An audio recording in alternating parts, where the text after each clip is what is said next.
Andrzej Zamoyski was born on July 10, 1852 in the Blue Palace in the Polish city of Warsaw. In 1882, he bought the castle from the town of Stara Lubovnia for 58,000 golden coins. He became one of the largest property owners in Spiš. Thanks to his marriage to a member of the Sicilian branch of the Bourbon dynasty, he became recognized as one of the leading nobles in Europe. The Count was a passionate huntsman. In his later years, he devoted himself to his youthful passion for genealogy and history. As his health problems worsened, he and his wife moved from Stara Lubovnia to the family estate in Podzamce, where he passed away on June 25, 1927, at the age of 74. Later, his youngest son, Jan Kanti Zamoyski, became his heir. The family used the castle as their stately home. Jan Zamoyski was born on August 17, 1900 in Krakow as the youngest son of Andrzej Zamoyski and Karolina de Bourbon. He received his basic education, continued his studies at the gymnasium, and studied economics in Paris. In 1926, he returned to Czechoslovakia and became the heir to the Zamoyski estate in Stara Lubovnia. Jan and his wife, Isabella, were passionate hunters and they used their summer residence in Mníšek nad Popradom for this hobby. The Count kept 12 horses in the stables on the estate and often rode horseback. He would ride to Stara Lubovnia, where he would visit the Krčma na Mite and spend time with the local people playing cards and listening to his favorite gypsy band. He owned several cameras and even purchased a Kodak movie camera during his foreign trips. The political and social situation from 1938 to 1944 had a significant impact on the Count's life. He never accepted Czechoslovak citizenship.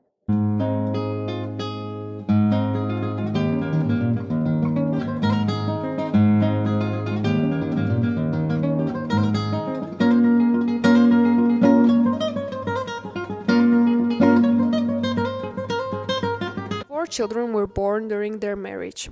The oldest one was Karol Alphonse, then Maria Christina, Joseph Michael, and lastly, Maria Teresa. Many locals remember them because they often played together or went to elementary school in Stara Lubovnia. Kids were looked after in the manor house by a maid, teacher, babysitter, nurse, and maids from abroad, because the children were studying Spanish, French, and German. The parents traveled Europe with them, visiting relatives in France, Poland, and Spain.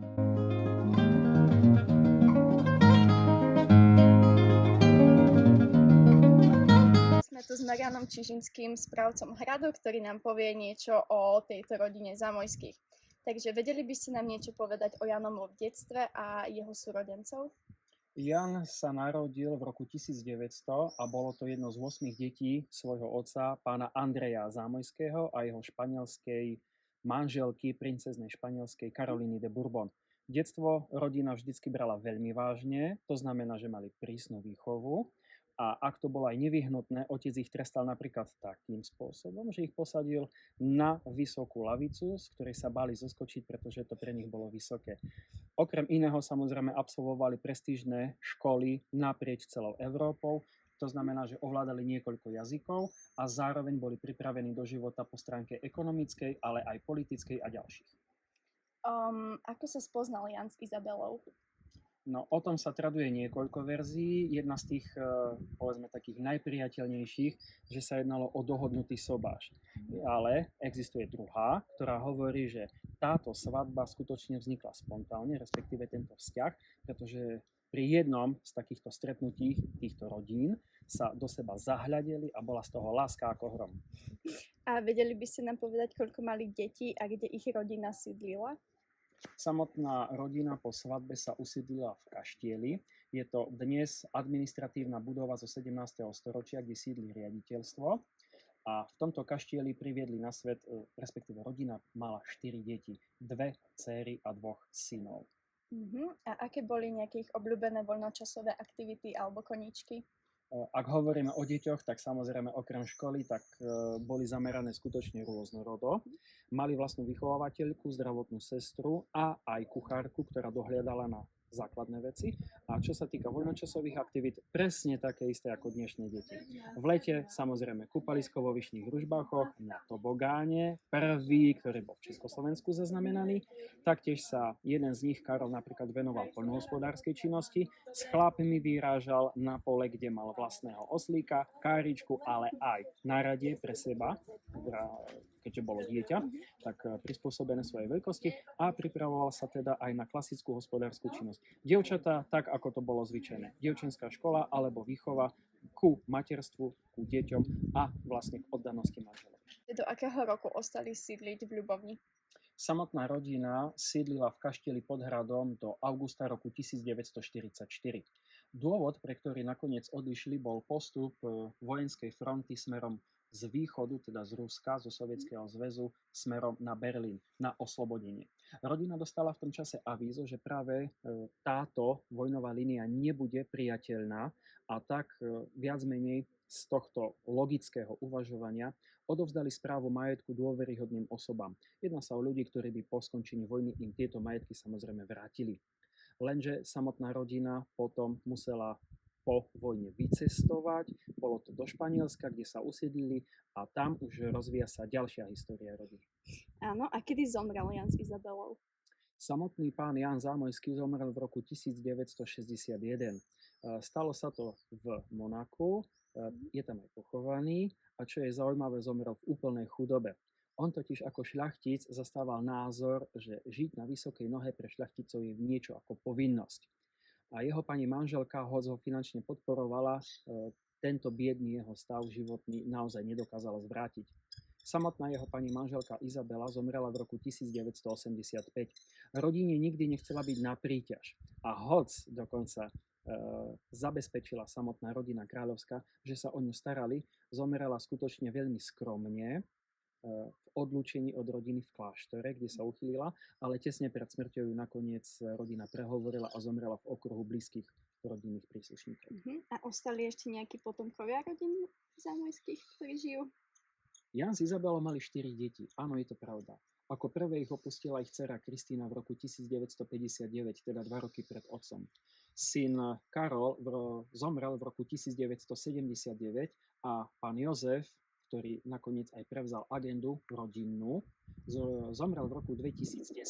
Jediným žijúcim potomkom je dcéra Tereska, ktorá je mníškou, má 85 rokov a žije nedaleko Madridu v kláštore. Ona jediným žijúcim potomkom prvogeneračným skutočne je. Dobre, ďakujeme.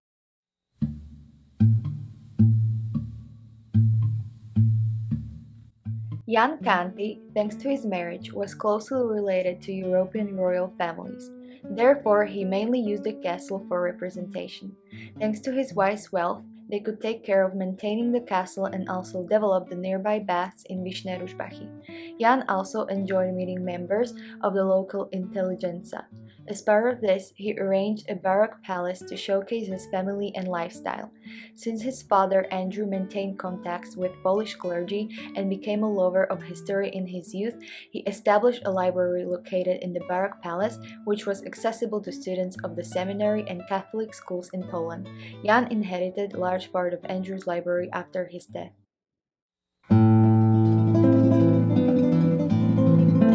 This is the manor house that family Zamoyski lived in until 1944.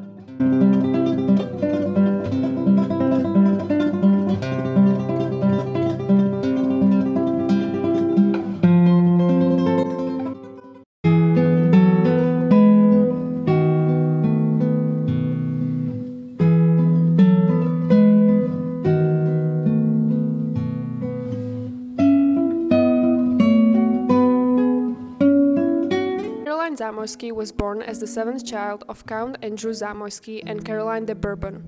Thanks to her family ties, she traveled the world.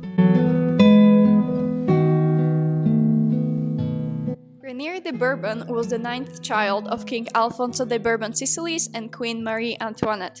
He spent his childhood in Cannes and he grew up and was raised in the spirit of Catholic faith. He was the captain of the Spanish cavalry.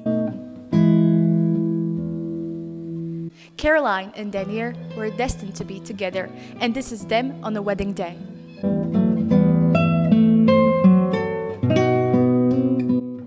royal wedding in Vyšné took place on a beautiful sunny day on September 12, 1923. At 11 o'clock, the beautiful bride appeared before the almost 100 guests. She was wearing a white silk dress with a pearl belt. Pearls also decorated bride's neck and her 3-meter-long veil. The groom was wearing a ceremonial hussar uniform. The wedding ceremony was celebrated by monks.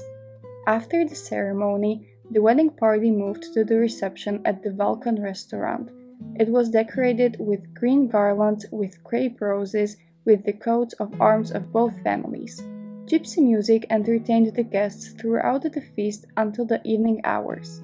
After the wedding, the newlyweds went to Ľubovňa Castle where they enjoyed privacy for a few days.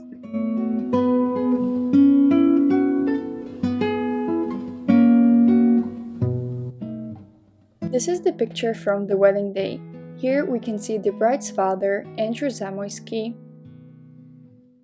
the bride, Caroline Zamoyski de Bourbon, and next to her is the groom, Rainier de Bourbon Sicilies.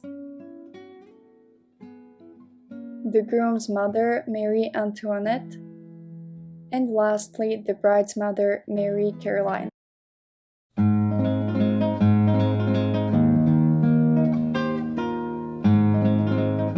Decorative towel we can actually see here, which is Princess Isabel's wedding day, and it belonged to her mother, which she unfortunately never met because she died during childbirth, and this was given to this museum by the youngest daughter of this couple, Teresa.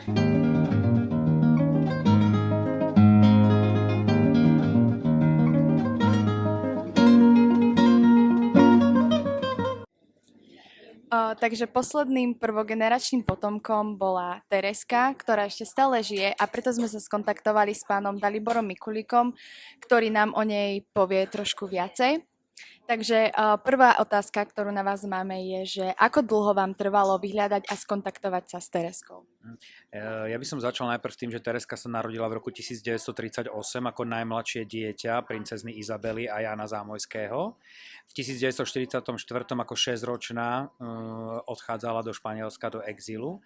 No a ja som ju navštívil v roku 2015 v slnečnom Madride, ale kým sme sa dostali k nej za múry kláštora bosých karmelitánok, tak to trvalo 10 rokov vybavovania, pretože ide o reholu, ktorá nekomunikuje s vonkajším svetom. To znamená, že aj matka predstavená vôbec nereagovala na listy od duchovných napríklad. Ale nakoniec sa to podarilo cez vnúka princezny Izabely a Jana Zámojského, teda jej synovca, Jose Michela Zámojského, ktorý aj minulý rok bol na hrade Ľubovňa, a to stretnutie nám vybavil v roku 2015 v lete. Prečo ste sa ju rozhodli hľadať? Tak ja mám takú dobrodružnú povahu, a keďže som hľadal aj iných potomkov, ktorí žijú po majiteľoch hradu Ľubovňa, nakoniec asi viete, že minulý rok sa na hrade všetci stretli, či sú to ľubomírski Rajsovci alebo Zámojskí, tak nám nedalo, že nekontaktovať a nestretnúť sa s ňou. Podarilo sa to a hlavne išlo o to, že vôbec ju vidieť, naše stretnutie zdokumentovať pre ďalšie generácie múzejníkov a staroľubovňanov, a ja si myslím, že práve to sa podarilo, aj keď musím povedať, že keď sme vystúpili v Madride na letisku a išli sme potom k nej do Aldehuela, do kláštora bosých karmelitánok, tak dobrovoľníci, ktorí zabezpečujú styk verejnosti s kláštorom, mi povedali, že nie je to ešte veľmi isté, že či sa stretneme, a z 5-minútového rozhovoru nakoniec bol krásny hodinový rozhovor. Super, takže proces hľadania bol náročný tým pádom, a rozprávala vám niečo o jej detstve a ako na ňo spomína? No, celé to, ja teda so svojou manželkou mám 2 synov a stretnutie s Tereskou bolo ako takým asi druhým najväčším emocionálnym zážitkom po narodení našich synov, pretože vidieť niekoho, kto patrí do úplne iného obdobia starej Ľubovni, do histórie, ktorá bola medzivojnová a vojnová, a niekto, kto sa spája so Zámojskými a princeznou, aj dnes mám zimomriavky, mne to prišlo ako z iného sveta. To stretnutie bolo o to zaujímavejšie, že ona v podstate, keď som jej začal ukazovať fotografie rodičov hradného pánstva, tak aj jej sa to vybavovalo a začala napríklad po slovensky počítať 1, 2, 3, 4, 5, alebo povedala, že pes Maroš, mali sme psa Maroša Dogu, A tiež hovorila o tom, že mama, teda princezna Izabela, jej nedovolila chodiť sa hrávať hore na hrad, že tam straší fantom. Takže to stretnutie bolo hodinové, milé na obidvoch stranách a pokiaľ ja viem, tak ona stále žije.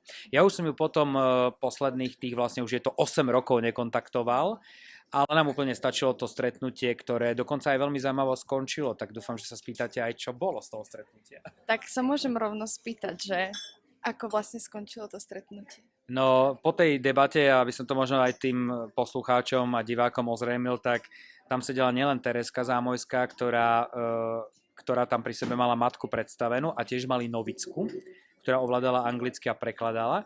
A po tom hodinovom rozhovore vlastne matka predstavená sa postavila a to sa odovzdáva ako keď, cez taký bubon, ako keď sú balíky na pošte, tak mi dala takú krabičku v hodvábnom papieri a povedala mi, že toto bude prejav nášho stretnutia a spolupráce medzi Starou Ľubovňou a Madridom. No a bol to hodvábny ručník do ruky na svadbu, ktorý vyšovala Mária Mercedes, čo bola matka princezny Izabely a zároveň aj dcéra kráľa Alfonza XII. Takže pre mňa to bol veľký darček, ktorý sme potom poviezli naspäť do Ľubovne a dnes je vystavený v komnate princezien de Bourbon priamo na hrade Ľubovňa. Aký dojem vo vás zanechala celkový, akože Tereza?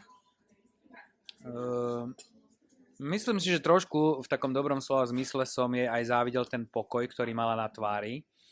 Bola veľmi taká pekná bledá, keďže tie kláštorné múry asi veľa neumožňujú opaľovania.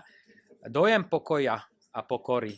Napriek tomu, že to bolo dieťa, ktorej mama bola vlastne následníčka na španielský kráľovský dvor, tak asi si uvedomovala, že to jej poslanie smeruje k cirkvi. Takže ja som mal z toho aj ako múzejník dobrý pocit, lebo doniesol som vzácny predmet. A ako človek tiež výborný pocit, z ktorého čerpám dodnes. Dobre, super. Bolo ešte niečo, čo vás akože prekvapilo na nej, alebo celkovo z jej života v Madride? Ani ma to veľmi neprekvapilo, tá pokora a tá taká možno jednoduchosť a milota, pretože to mala aj jej matka. Keď my sme potom pokračovali z kláštora dole do Andalúzie, do El Rochia, možno viete, že tam sa robí každý rok v júni púť, my sme sa aj zúčastnili, pána Mária Rochiská.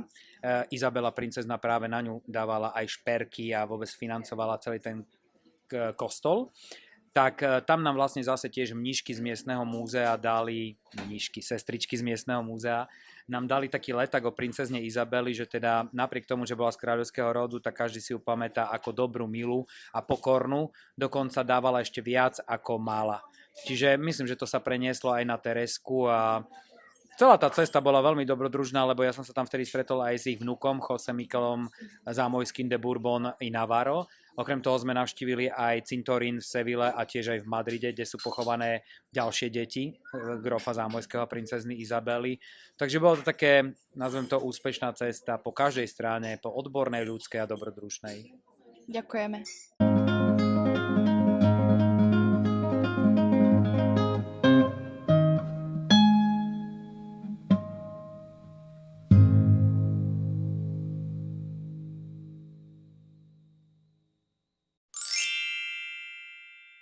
Hej. Hej.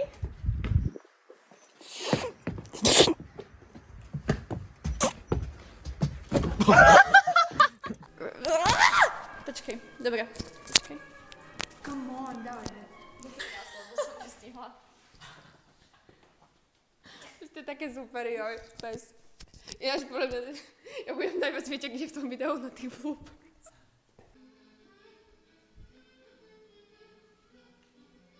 Caroline and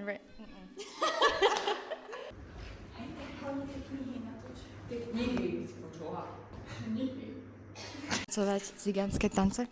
You mean čardáš? Čardáš. Nie, dobre. Many local. Môže ísť Natália head. Hej. Jak sa mám držať? Dobre. Ale tak, lebo tak si začala. To nemôžem ti tak. Môžeš, to Hej? to sa dobre. Poďme také... Caroline Zamoyski was born as the seventh child of Andrew Zamoyski. Polož to a poď. To nerob.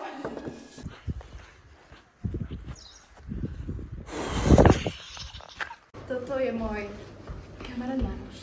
A Toto je moja dcera. A ja som jej matka. A my dve držíme spolu. Many locals still remember them. Okay. Many locals still remember them. Okay. Okay. Many locals still remember them because many Dobre, 3, 4. many locals still remember them because they often played with themselves. With themselves. Caroline Zamoyski was born as the seventh child of No ale padaj, akože čo? Okay.